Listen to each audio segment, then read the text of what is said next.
Al Sharpton calling the Justice Department, saying it's time for them to, quote, step in and take over policing in the entire country. We've got to fight the states' rights in terms of closing down police cases. Police must be held accountable. But is a federal overhaul of the police department's really the answer? Joining me now is radio talk show host and Fox News contributor David Webb. You know, there's always been this narrative that I think a lot of people miss out on, David, particularly central to this administration and Al Sharpton, is that they don't think states or municipalities should have any rights, that it should be one centralized planned government that knows better than everyone else, that will be even-handed and will do everything that we can't do ourselves. Yeah, you know, first of all, Al's selling sunshine. Let's just use that word for it. But what he's selling to is the ignorance of people who will listen to him, especially in the black community, and think that they're going to change the U.S. Constitution. The 10th Amendment stands firm. Policing belongs to the states. And would you really want in America a federal department which can be politicized, running police departments all across the country? One, it's structurally never going to happen. You couldn't control the small towns. You couldn't have standards. There are issues in Baltimore. They need to deal with their standards and practices.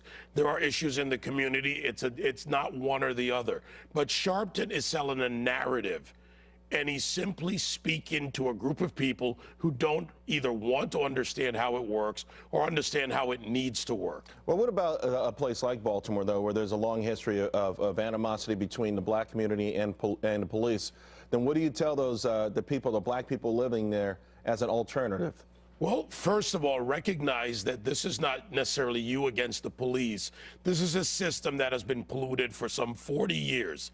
Baltimore has had liberal progressive politics, has been run by Democrats, has failed the community in education, in communal programs. It is not the politicians, including Representative Cummings. This is his district. He's been in office for 20 years. They have failed the community. And to the community, you, in a way, failed yourselves. There are good people in Baltimore, and frankly, the media needs to show them as much. Yeah. They want a solid community, but they need to fix the problems at the communal level, and they need to do it over years. It's not going to happen overnight. It's not going to happen after this crisis, and it's certainly not going to happen out of Al Sharpton, who hasn't gone back to Ferguson, will not go back to Baltimore after he marches to Washington, but will leave you there believing he has your back. He doesn't have your back. The liberal progressive policies don't have your back. And the police officers in the police department, which is a mayoral agency, they need to work together with the community to fix problems. But drugs,